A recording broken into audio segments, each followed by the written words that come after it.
Welcome to the Onstage Podcast, where we deep dive into the power of music and entertainment. Welcome, everyone. Today, we have a very special guest with us. You will not believe this, but I will give you a hint. David Strassman, Jeff Dunham, Paul Zerdin, Darcy Lynn, Jim Barber, Taylor Mason, Terry Favor, and one of my all-time favorite, Edgar Bergen, which means that she's a ventriloquist. And she's not only a talented ventriloquist, but she's an actress, author, and comedienne who has captivated audiences across the globe with her unique blend of humor and ventriloquism. Please join me in welcoming the incredible, versatile, and entertaining April Brucker. Hi, April. Thank you for having me. Wow, it's a pleasure to be on the show, and I love David Strassman. I love all those guys. And I love Paul Zerdin. You know, back in the day, I sent Paul Zerdin a fan letter. Yeah, I like Paul Zerdin. He's got that little baby, and that was the most hilarious. But he wrote me back, and so he's a super nice nice guy. I'm friends with Taylor Mason, and Taylor Mason was actually the first ventriloquist DVD I watched because the story behind that was I was getting into ventriloquism as a kid, and my mom is a terrible driver. And so she drives with 2 feet, but don't tell her that I told you. And she takes her car to the auto mechanic. And the auto mechanic says, Mrs. Brucker, you have to stop driving with 2 feet. She goes, you don't understand. My daughter's an aspiring ventriloquist. And they're like, she's a what? And she goes, yeah, she's an aspiring ventriloquist. And you see, I grew up right outside of Bethel, Pittsburgh in Bethel Park. And anyway, so my mom goes, you know what that is, right? They're like, oh, yeah, we absolutely know what that is. As a matter of fact, our son goes to the singles group at our church. And as a crew, they just went to see Taylor Mason. And my mom's like, what's a Taylor Mason? And he goes, Taylor Mason is a ventriloquist, and he does the most incredible show. So anyway, they gave my mom the Taylor Mason DVD for me to watch. And that's when I was like, whoa, this is what I want to do. And this was what I always wanted to do. But I could see that it was possible for the first time seeing Taylor Mason. So Taylor Mason literally showed me it was possible to be a ventriloquist. I love that man. And we're friends now. What did you think of Jay Johnson, Tom Crowell, and Wayne Fetterman? Have you ever heard of them? Oh, Jay Johnson. I was backstage at the Two and Only back in the day. I was a young drama student at NYU, and somebody gave me tickets to see it at the Atlantic Theater Company. And one of my teachers at the Atlantic, funny story, really didn't like me. He didn't like me. I don't know why. Well, everybody likes me. If they don't like me, they can act. So anyway, long story short, he is like, so blah, blah. He's like, the show is there. And so I go and I know Jay Johnson, and Jay Johnson and the Two and Only, the joke was Jay Johnson and the Two and Only were paying the Atlantic Theater Company's rent for the summer because he sold out because Jay's a genius. So anyway, this teacher sees me there chilling with Jay Johnson, and all of a sudden we're best friends. And I've kept in touch with Jay, and Jay changed the way I think about being a ventriloquist too, because Jay says that you should always treat your puppets like an instrument, because and I interviewed him for my book, Don't Read My Lips, as well as Taylor Mason, and Don't Read My Lips is available on Amazon. So, but he said that you should treat them like an instrument. So he literally changed the way I do ventriloquism. And it's so convincing. It's like, how do you do that? How do you do that? So, well, the way they do it, it's and this is a trick.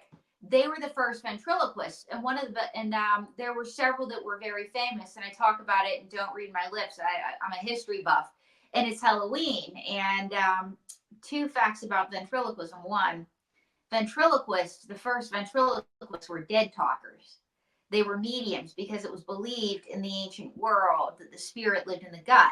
But then fast forward to the 1800s when people would be buried alive accidentally.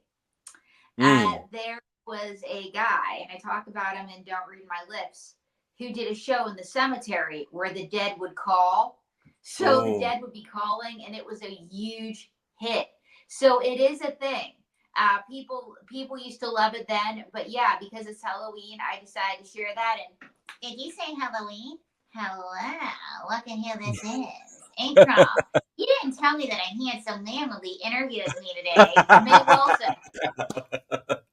You know, it's me. It's Chris. Hi, pleased to meet you. April was a little late for the interview, and I said, "You dummy, get a move on. I want to be a star."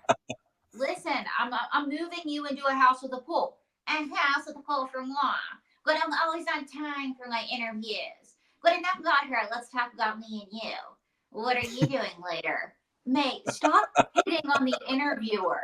Come on, April. How else do you think we got this job that wasn't your talent? So let's talk. What are you doing later? Are you into girls that are stuffed in on strong? May, please leave this poor man alone. Leave this poor man alone. Oh, come on, April. You see, I'm the one that makes April a star. Okay, are you going to tell them what we've been up to? Yes. April and I have a holiday song. That's right, it's called Merry Christmas. I'm so glad I didn't marry you. And it got its iHeartRadio debut on the Kyle and Jackie O Show, the #1 radio show in Australia. So you know what that means, April? That you were on the radio in Australia? No, that it went down under. Wow. So, and then where else were you on the radio today? Oh, well, April got up this morning to hear moi on the radio in England. No. We were on the radio. No, you were on the radio because of moi.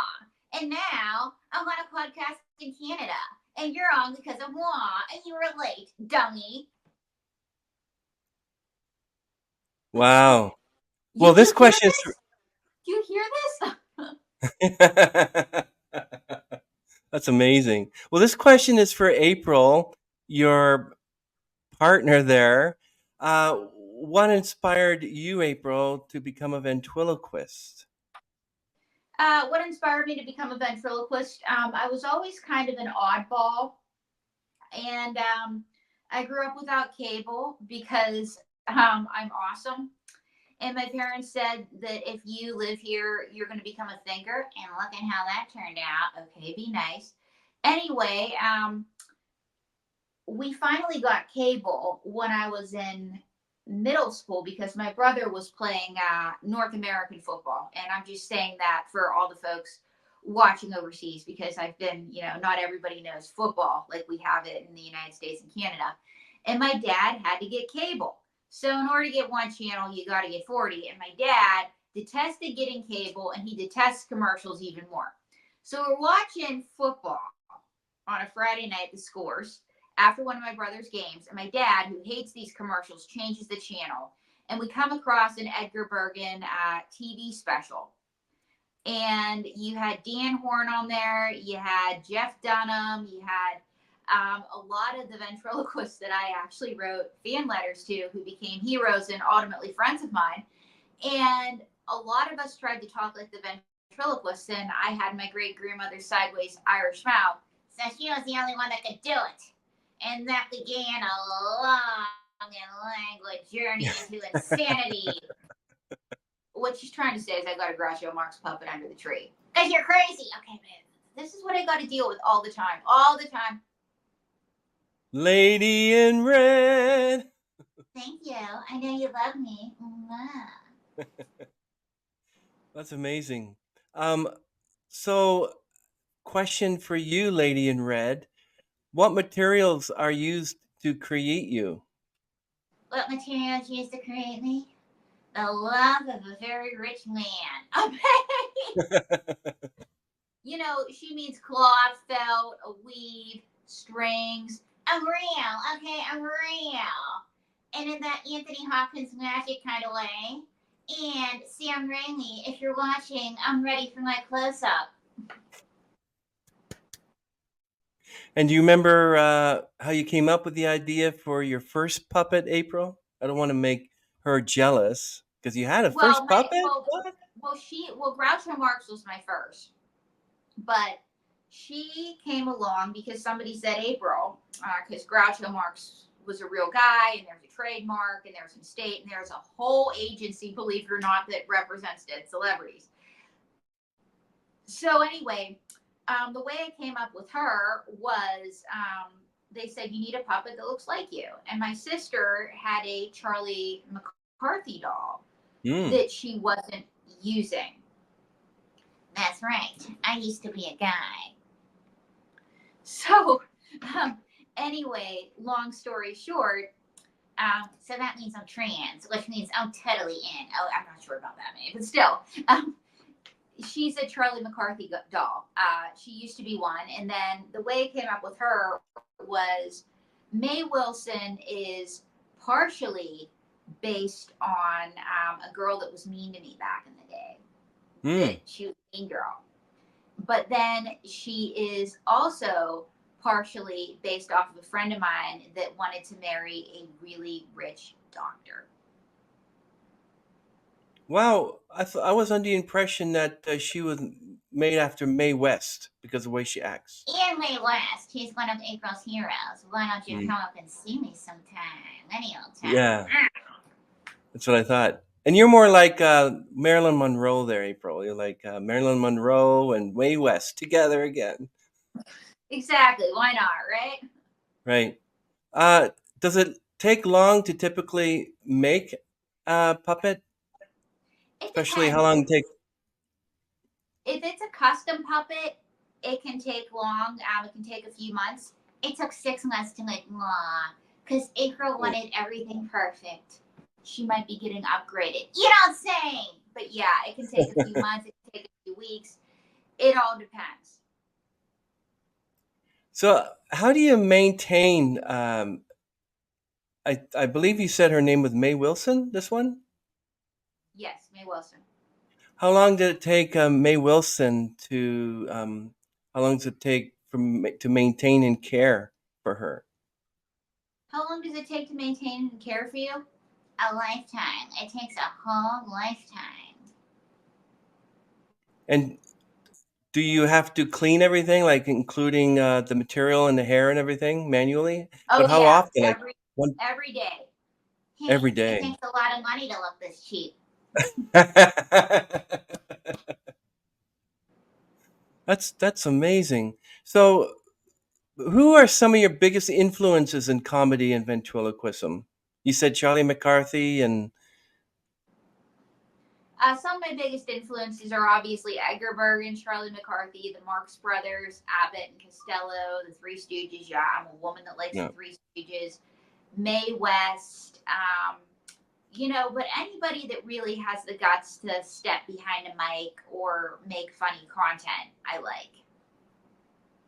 Yeah, April, how did you develop your unique style of ventriloquism? How do you start? Like if I wanted to take lessons, how do I start? Like how does that work? I still don't understand. It's a mystery to me. How do you start? Well, I talk about it and don't read my lips. Do you want me to give you a quick lesson right now? Whoever talks, just give me the answer. All right, go like this with your hand. Smile and say hello. Hello. Try it. No, it's not Not working. that girl. He could take your job. He could totally take your job. She's not that good at Hey, Chris, dinner is ready. Okay, thank you. it. No, that's not going to work. Obviously, but to throw your voice, that's it's amazing what people can do. They make this voice sound like bottom of a barrel. It's amazing. Do you want to see a trick that April and I do for only special people because you're so handsome? Oh, thank you. Well, get them here. I'm Come on. gonna. They want to about someone handsome. Just kidding.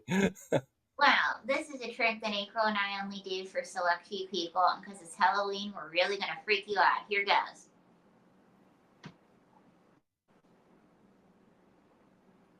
Like, oh my gosh, I'm Mae Wilson. What am I doing here? Well, Mae, this is our interview. The one that you were like totally late for, April? I'm moving. I have responsibilities as your human. You have responsibilities? What about my career? I'm a star. No, April. I'm the one that makes you talk. No, you're the dummy. You're the dummy. You're the Wow. dummy. You're the dummy. You're the dummy. You're the dummy. You're the dummy. You're the dummy. You're boring. I'm the one that came up with you. No, you didn't. Yes, you did. No, I'd like my body back. You can't have it back. Oh my God, I am so good in this body. This is everything I've always wanted. This sucks. No kidding. That's why I don't want it back. Ha ha ha ha ha. April, you're giving me the. It's May. See, I don't even know. Can I tell you a secret? Sure. I'm back in my body. No. Amazing. Wow. And you have to be in sync too. Well, that one took a while, but the voice swap is big. But May, would you like to tell them where to get our song? Check out Merry Christmas. I'm so glad I didn't marry you. It's available on Amazon, YouTube Music, Deezer, Spotify, and Pandora. And I'm talking a whole different box. Mwah. May Wilson.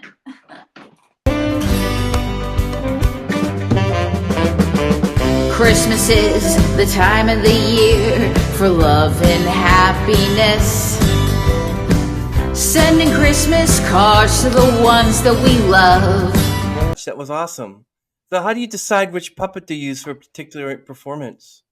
When to use May and the other?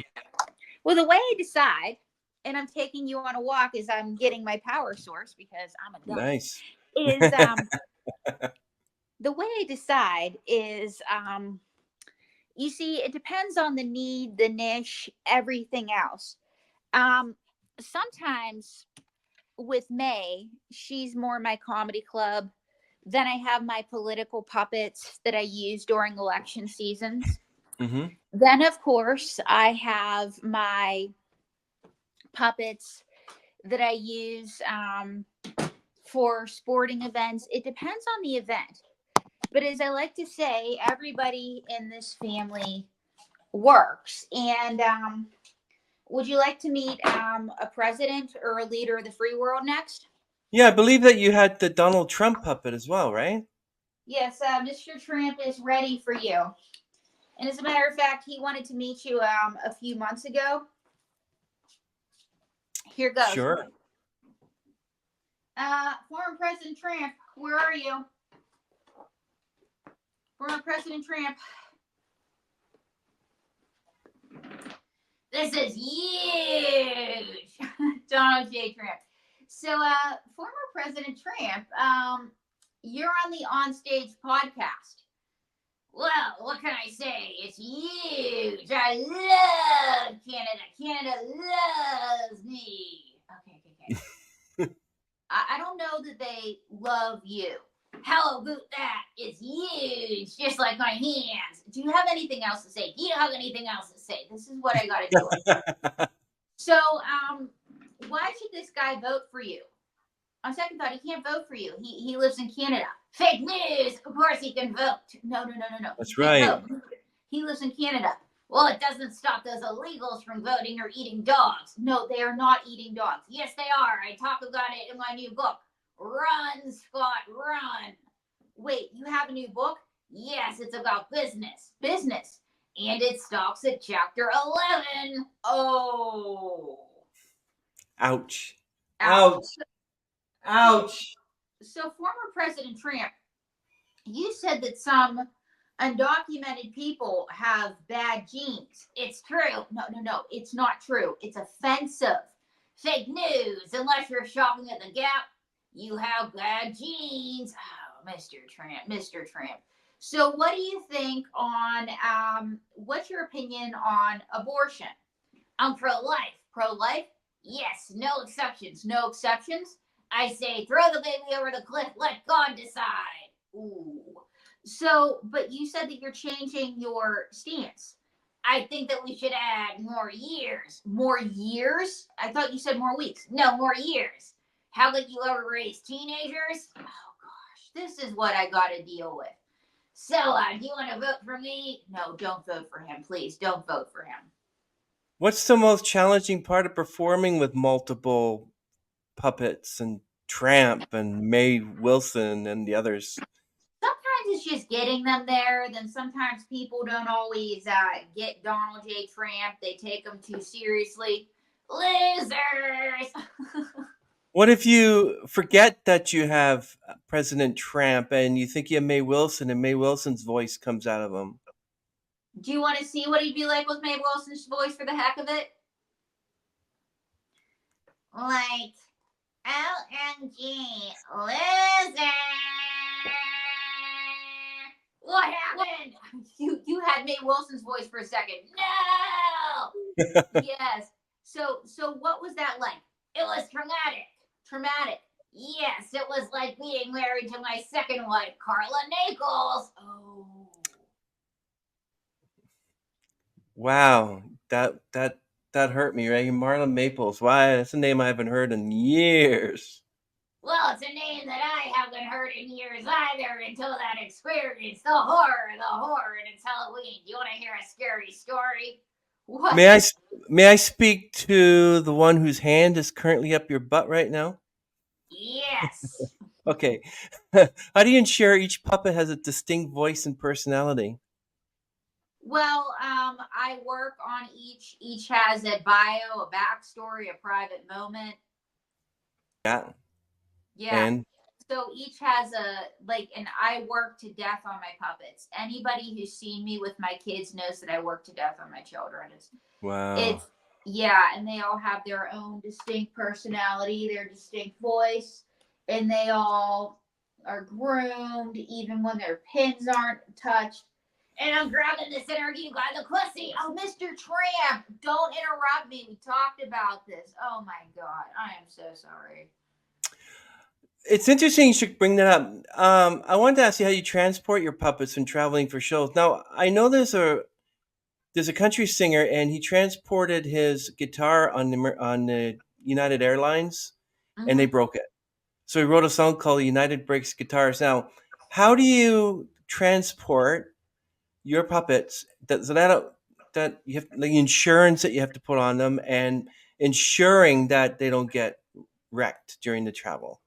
Well, what happens is I always try to carry them on. But yeah, they are insured. They don't leave my side. And if I have to check them, I have insurance. But yeah, like sometimes airlines do lose luggage. You can't control that. But sometimes they'll go through security and something in the bag will beep. And one time I pulled you out. Yes, and I said, vote for me in 2024. I'm going to win. And some lady called you a racist, right? And I said, racist, fake news. Does it look like I run with these legs? Wow. So how do you balance the weight and ergonomics of a puppet to make it comfortable for performance? Like how does the weight of Mary Wilson and the weight of Donald Trump feel on your hands? Which are they the same weight? Well, Mae Wilson, don't tell her that I said this. She's a little heavier. Fat bitch. Oh, did you call me? No. You be nice. You be nice. This is what I got to deal with. So, yeah, but Mae is a little heavier. Some of them are a little bigger. But the way you do it is my shoes play a factor. I have a stool. Somebody wanted me to get bigger puppets. I'm on the smaller side. I'm like, no. But yeah, that's a good question. And that's actually a question that I've never been asked before. And I wish I was asked more. Oh, don't worry. I got some really deep ones for you. You've never been asked before. I did my research on ventriloquism and everything. Like, for instance, you have all these puppets. I hate to call them puppets. They're not really puppets. They're more like Muppets or I don't want to say dummies either because that's old stuff. And they don't even make ventriloquism dummies like Charlie McCarthy. Those freak me out. They were really scary to look at. I like these nice plush ones these days. I like those. You know who's plush? Who's plush? My fourth wife. Your fourth wife? And who's your fourth wife? You, April. I am not your fourth wife. Yes, Mary you is. are. Because I'm looking at you and I Hey, like Trent. your leather. Don't Trent, you Mary. go? Yes, I Mary. gotta go meet my parole officer. Thank God. You should marry Mary. Yeah, well, Well, do you think he and May would be a good match? That would be Yeah. another Merry Christmas. Yeah. Whew. So when you first, wow, you're fun. When you first started in your career, so what challenges did you face, like when you started out? Well, I was 13 years old. Well, 13, obviously, in a small town doing this. So, I faced the weird kid stuff. And then when I moved to New York City, I was all by myself, and I'm a woman in New York, which that's a challenge. A woman in the comedy scene is a challenge. And being a ventriloquist is a challenge. And then, of course, having everybody tell me how they don't want me because I'm a woman and I'm a ventriloquist is a Mm. challenge. But here's the thing, thank God for all that, because not everybody's going to support you, and that's fine. So, and thankfully, I didn't have everybody rolling out the welcome mat for me. Otherwise, I think I wouldn't be doing what I am today. I would have given up, or I would have gotten married or something. But another challenge was I decided to get engaged in there. Um, that wasn't a good thing because he made me choose between him and the puppets. Oh. Yeah, and anyway, long story short, I chose the puppets. It was several very long months. The relationship was really bad. Apparently, when they propose on the third date, that's bad.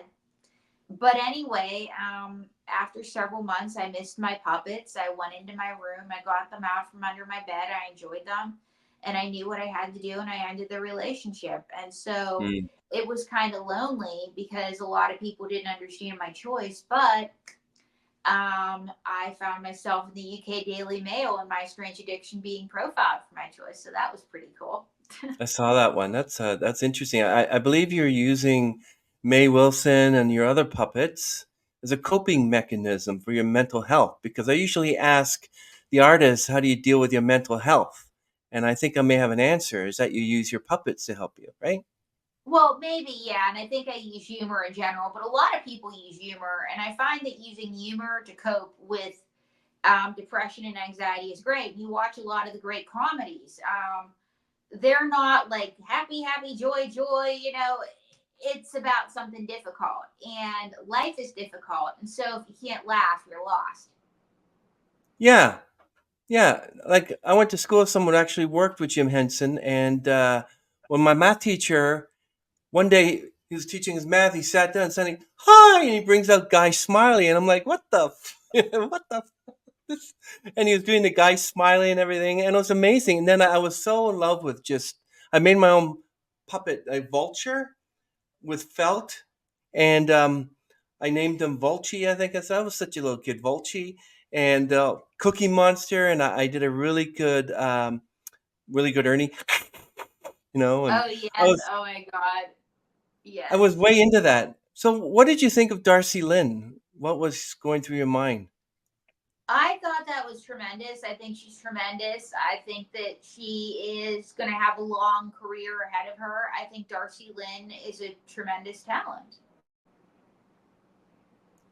Yeah, she did that thing where she was singing, and I forget what her puppet's name is, but they were both singing in sync and thinking you have to coordinate that so you don't automatically. You have to like. It was just amazing.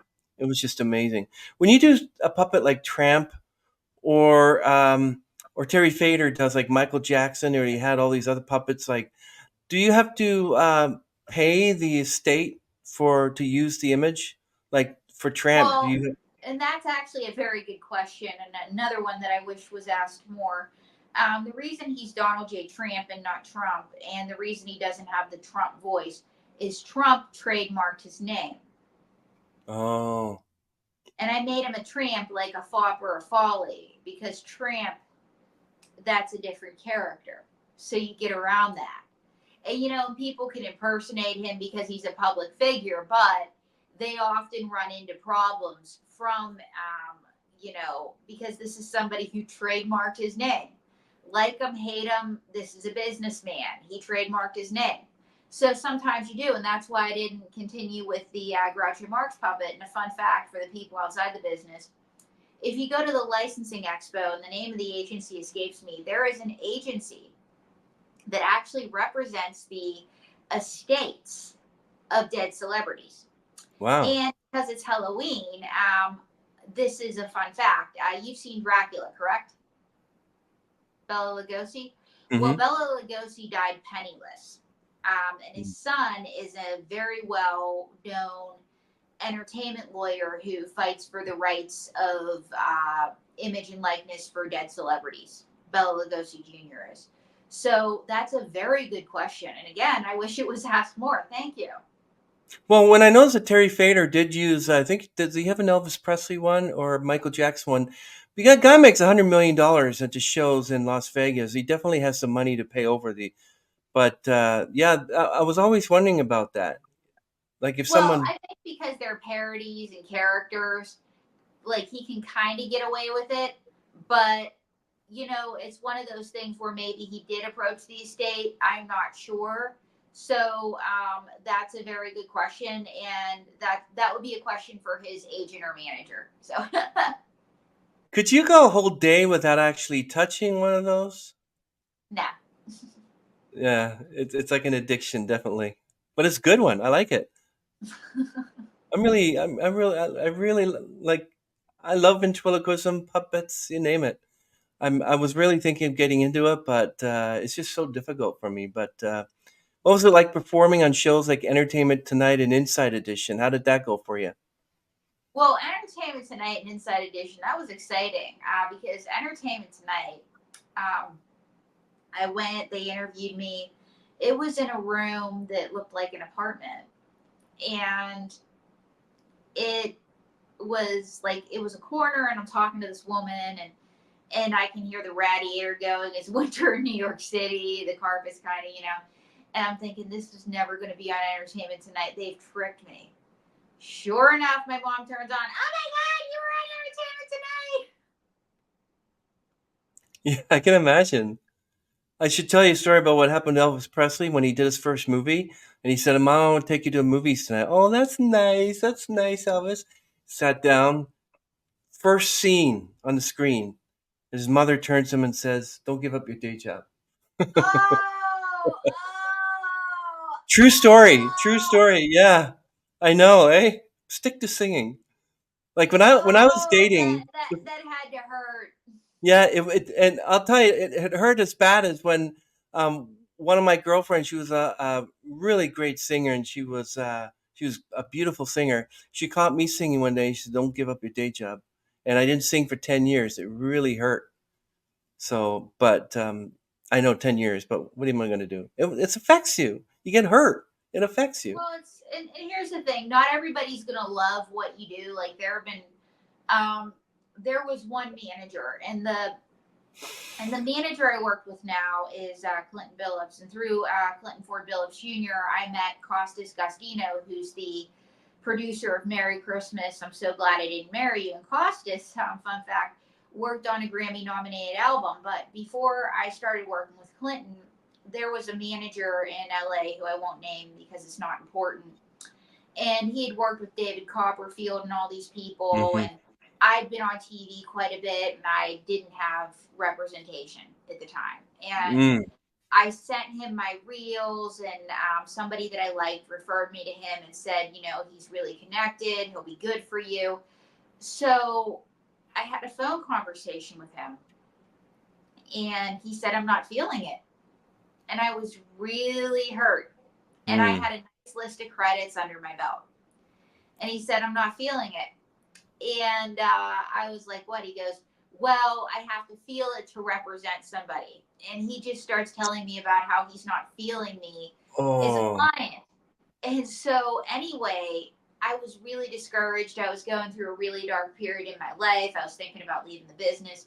Well, a Oh. few weeks later, I send my materials to the manager I have now, who calls me, and he's giving me this lecture about branding. And I'm like, dear God in heaven, no, not another one of these lectures. And he says, the good news is you've worked enough on your career that I think we can start to work together. So while not everybody's going to like what you're doing, somebody will eventually like what you're doing, and that's important. Yeah, I like what you're doing.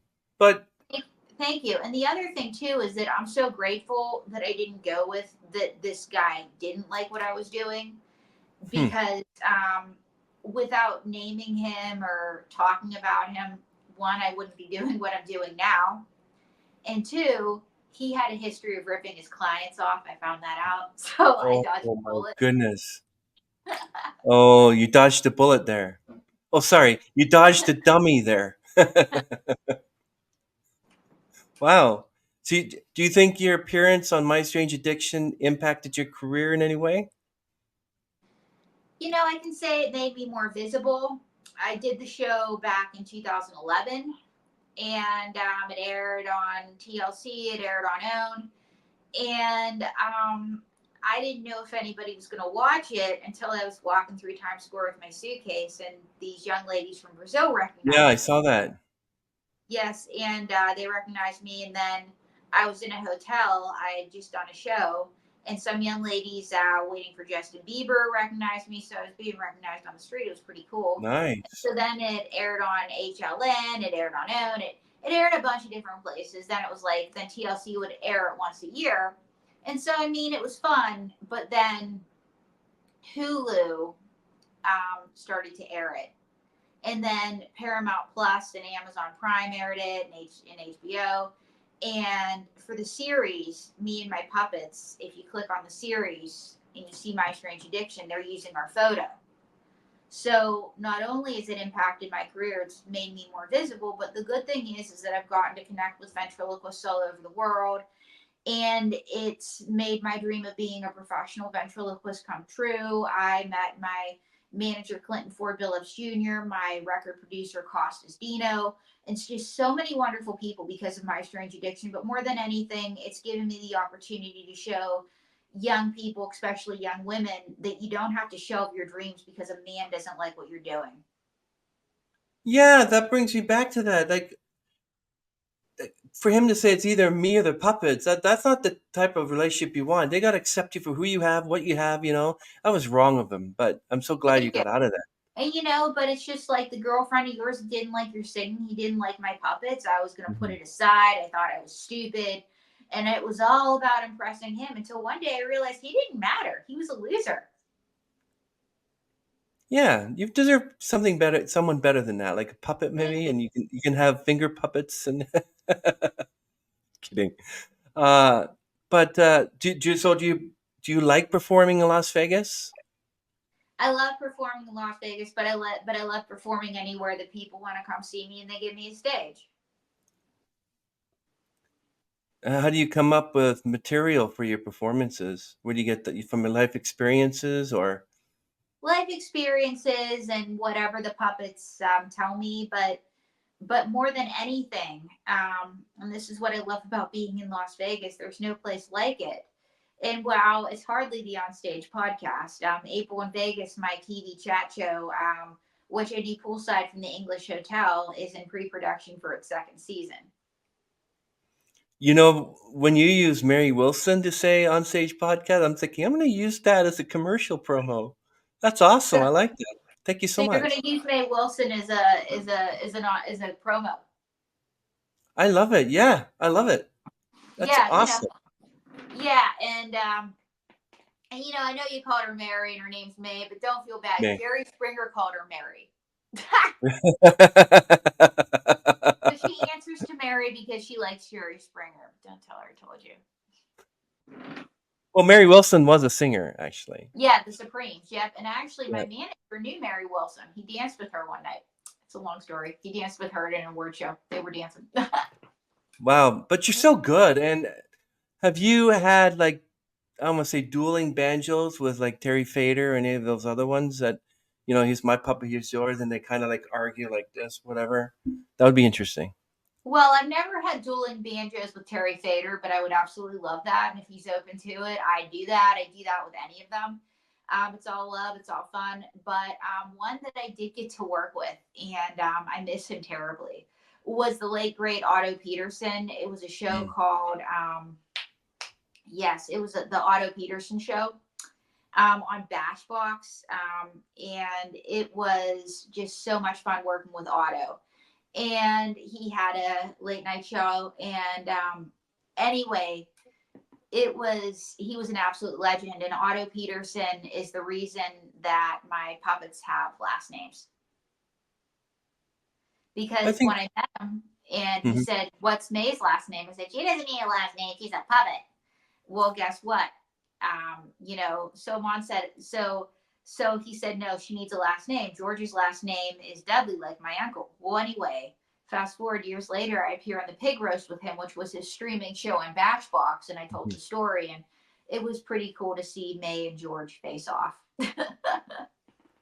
How do you? What do you think people think of you walking around with a puppet and using a puppet like almost 85% of the time? Do they have kind of like this woman's weird, or do they get? Do you kind of make? How do you? I don't know how to explain that. How do you get them going so they love? This is cool. Well, you got to feel them out. You just got to feel Mm. people out. And you got to make a joke about it. You got to be really good on your feet. I did a lot of street performing. I performed for people who had dementia, who thought my puppets were real. And so I guess I'm quote unquote good on my feet, but I'm never quite as good as I think I am on my feet. So there are always going to be people that don't like it, but oh well, what are you going to do? Wow. So we know that you were on Entertainment Tonight and Inside Edition, the Wendy Williams Show, and My Strange Addiction. But can you tell us, like, you're an accomplished author with books such as Don't Read My Lips and I Came, I Saw, I Sang.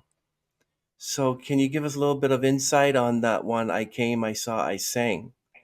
Yes, I was a Sign Telegram delivery girl to support my ventriloquism for 10 plus years in New York City.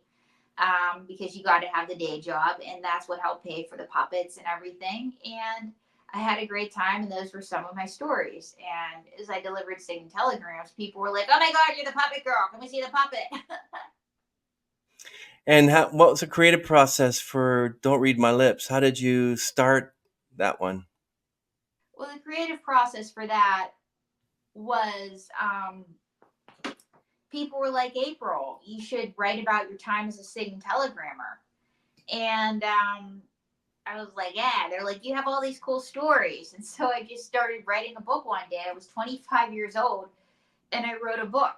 I was working as a street performer in Brooklyn. I was delivering Sign telegrams and I was writing a book with no air conditioning. I was nuts.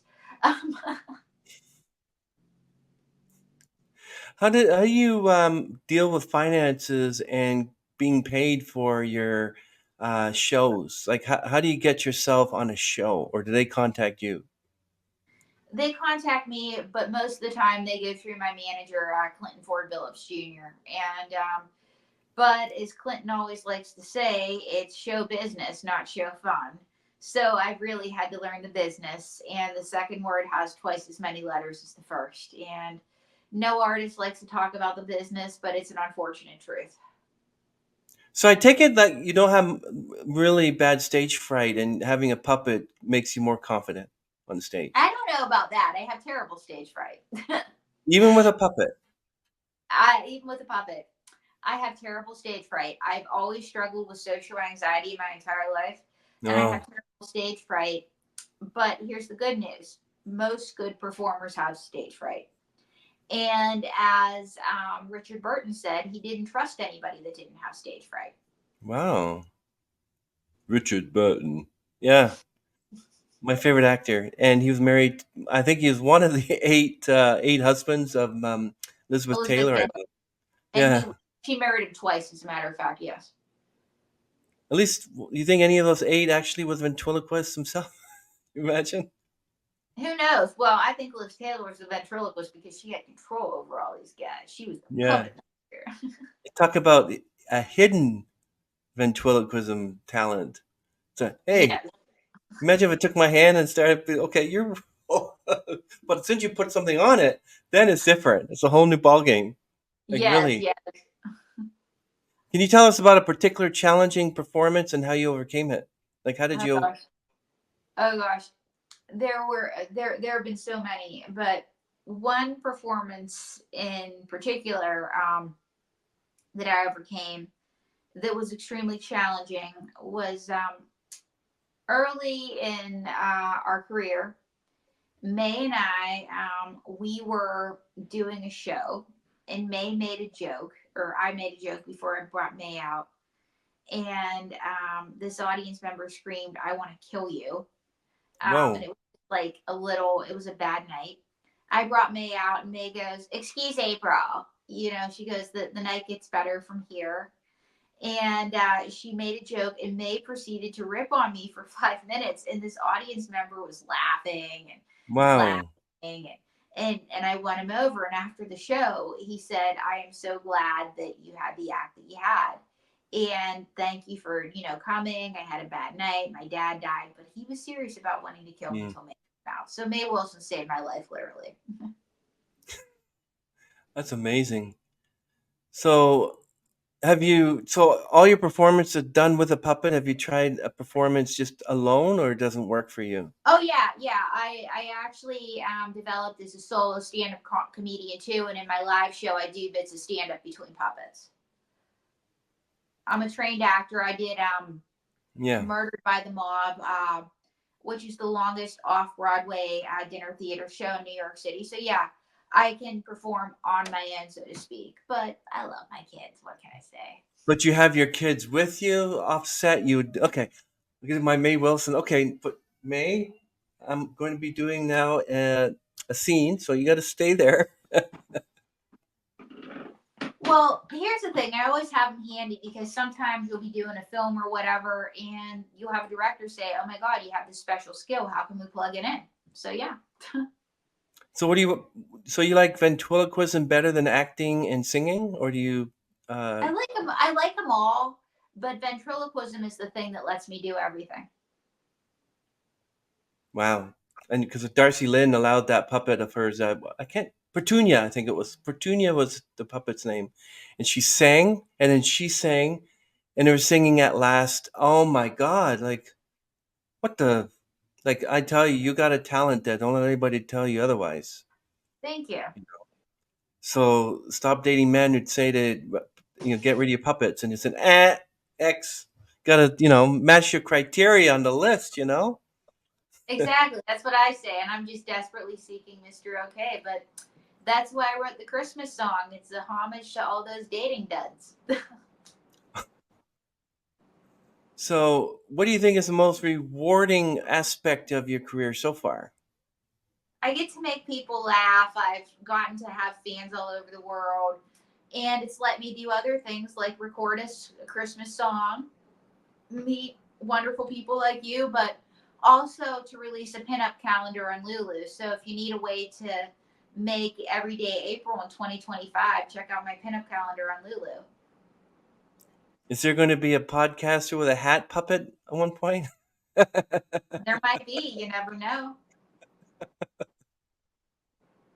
That's awesome. So, can you share a funny or unexpected moment from one of your shows? God. I was doing a show in Las Vegas, and this guy was so drunk. And he had been, being rowdy with the MC. And so May Wilson and I do this really abrasive set. And at the end, we sing Mr. Sandman. And he stands up like this and he goes, "The puppet sings!" And then he passed out. When people go to say hi, you connect with your audience. Are they connecting with you or May or Tramp? That's a good question. I think they're just connecting with the whole shebang. But yeah, that's a good question. Yeah, because I find it kind of odd when people like I wasn't no there was that part and scene, and was it My Strange Dixon or the one with John Kahilnos that you were on? Oh, what would you do? Yeah, what would you do? Yeah, like I saw the people were kind of like upset with you when you were talking to them. It was like, oh, Oh, that was a hidden camera show.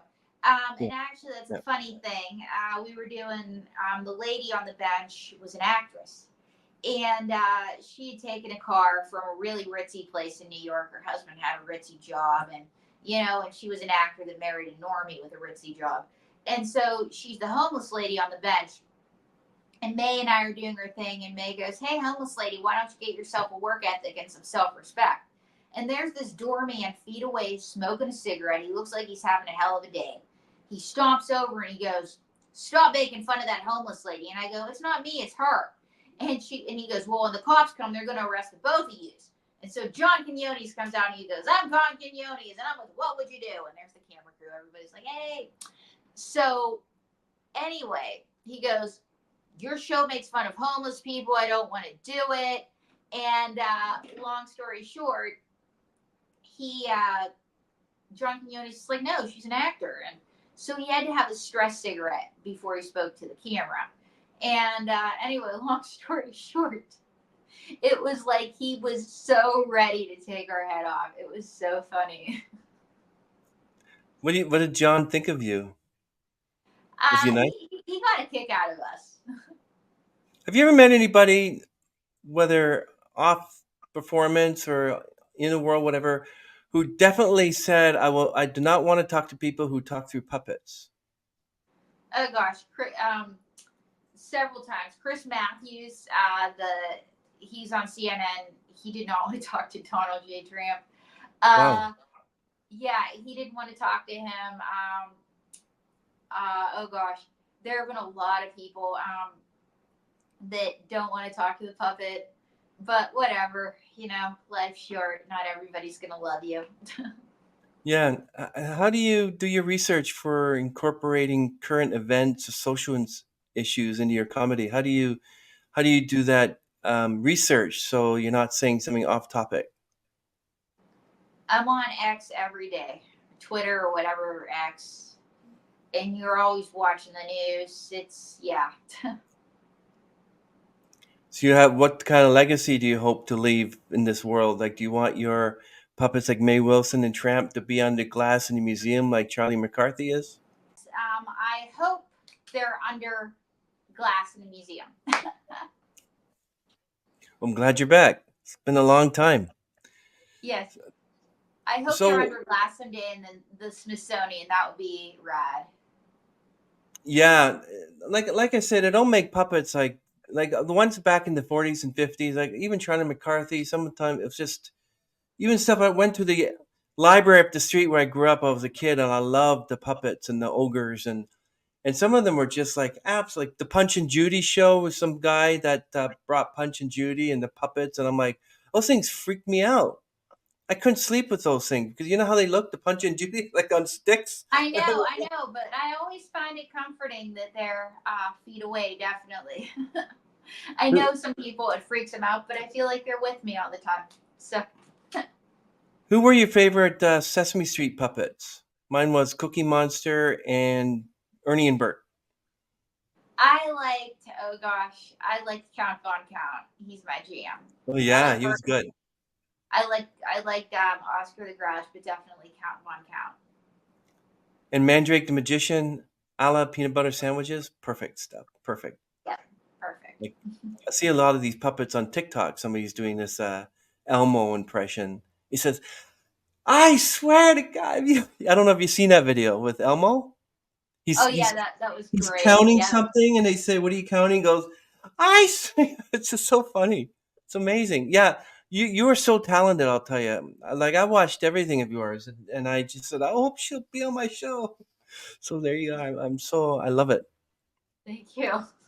So what are the common mistakes you've made your puppet construction? Like when you created the Tramp or Mae Wilson, any of the other puppets, what are the common mechanisms that you how did you make it all work so that you move the mouth and then you had, like, how did it work for you? Practice makes perfect. And I know that that's a get out of jail free card, but every puppet's different and practice makes perfect.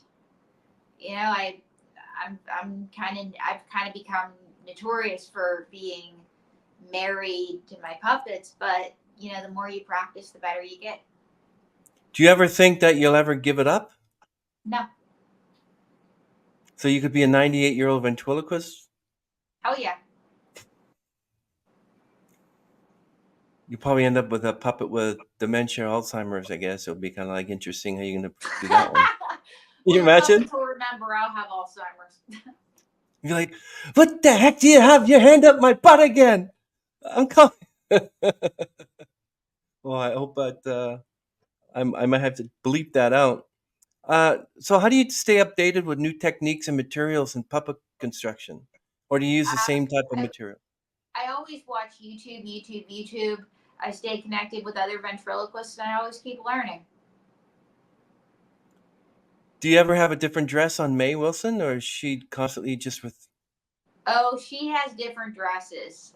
But she's about to get a new one in a few weeks. So This is kind of, I don't know what you're going to. I want to ask you this question. Please don't get upset with me. Do you kind of find it weird to undress your puppet, no, I don't. especially Tramp? If Tramp saw you doing that, he'd be going, "Oh." But no, Sorry, I might have. it's not a weird question at all. And anyway, I have to run shortly, but I have Yeah, somebody who wants to thank you. yeah, sure.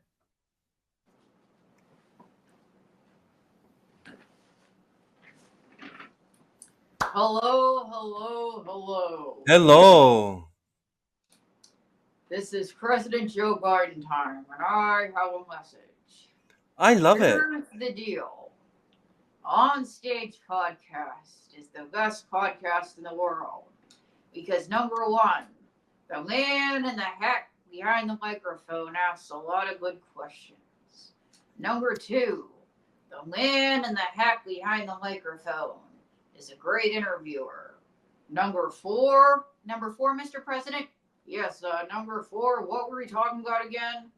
The On Stage Podcast. Oh, on stage, when I was a boy in Scranton, I Tell your did the friends. talent show, and I was on stage, and I had a stutter. But let me tell you, they made fun of me, but since that time, I've been ready to rock you like a hurricane. Yeah. What are you talking about? I just want to say, Tramp is dropping the ball with a hurricane, and I just want to say, come on, man. You mean Hurricane Milton? When I was a boy in Scranton, I lived on Wilton Street. But weren't you supposed to do something? What are you doing in my living room? President Biden, you were supposed to do something. The On Stage Podcast. Oh, yes. The fact of the matter is, the On Stage Podcast is tremendous, stupendous. And who are you again? I'm April. Oh, April. A thank you from April and me. What And are I'm you Pete doing? Robert. Thank you. What are you doing? Sorry, I lose my voice sometimes, and I have to use my sense of smell. And oh my gosh, he fell asleep. But thank you, President Joe Biden time. Well, let's finish with the outro, and then we'll go from there. Like, how long do you got? Can I ask you one last question or no? One last question, yes. Okay, and then we'll do the outro. So give me about 6 minutes. Okay, so first, so is there an advice out there for up-and-coming ventriloquists that need to know? Yes. Practice makes perfect, and the more you practice, the more perfect you're going to get, and you're not going to be good overnight. And even if you're doing venting that feels bad venting is better than no venting at all. And venting that's not perfect, at least it can be improved. So don't give up, okay? Just if you're not where you need to be or want to be, just know that there's room for improvement. Thank you so much, April. Really appreciate it. Everyone, all her information would be linked down below. And thank you so much for that promo. And I'm definitely going to be posting this as quick as I can because it was a lovely time, lovely interview. Let's do the outro here. Thank you so much, April, for sharing an incredible journey and insights with us. It's been a pleasure having you on this show, and we look forward to seeing more of your amazing work in the future. Thank you so much. Wow, I really feel honored that you think I'm the best podcast, and thank you so much. It really made my night.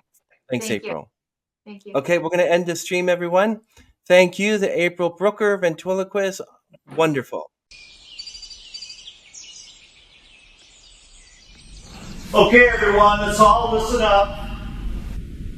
This is going to be the take that's definitely going to be the keeper. So let's do this. Merry Christmas. I'm so glad I didn't marry you. Take 37.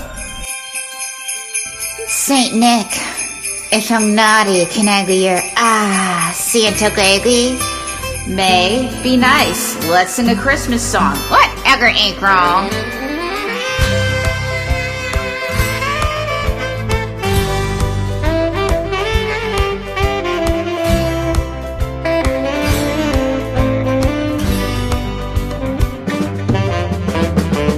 Christmas is the time of the year for love and happiness.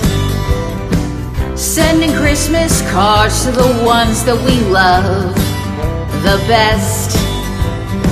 The other day I thought of our love and how you sealed our fate on that third date, making me choose between my puppets and you. Listen. Merry Christmas, Merry Christmas. I'm so glad I didn't marry you. Merry Christmas, Merry Christmas. I still hate you. You're up, May. Christmas is the time of the year for tinsel, sparkles, and curls. You said I wouldn't have to work if I was your girl. You told me you were a billionaire in cryptocurrency. Then you took me to the Waffle House, so I guess no diamonds for me. Oh, Merry Christmas, Merry Christmas. I'm so glad I didn't marry you.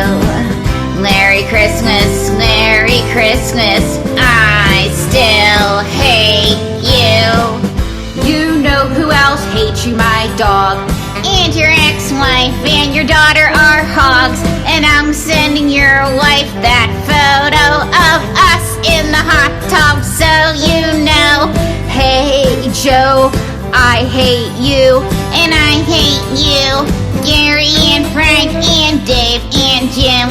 I hate you all. And I'm putting it on social media, so Merry Christmas, Merry Christmas. I'm so glad I didn't marry you.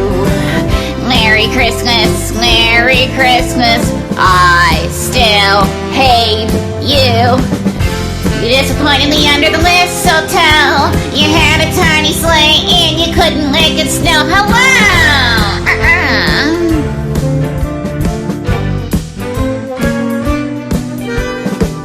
Merry Christmas, Merry Christmas. I'm so glad I didn't marry you. Merry Christmas, Merry Christmas. Your father's a Grinch and your mother's a shrew. Merry Christmas, Merry Christmas. Here's some spoiled eggnog for you. Merry Christmas, Merry Christmas. I super duper hate you. I super duper hate you. I put it on social media. That's how much I hate you. And I hope everybody reads how much I hate you. And you're broke. And I hate you. And I hate you. And I hope you die. And I hate you. May, calm down. Calm down, please. On second thought, Santa, what if I'm naughty and nice? Can I jingle your bells? Give it a rest, May. Whatever ain't wrong.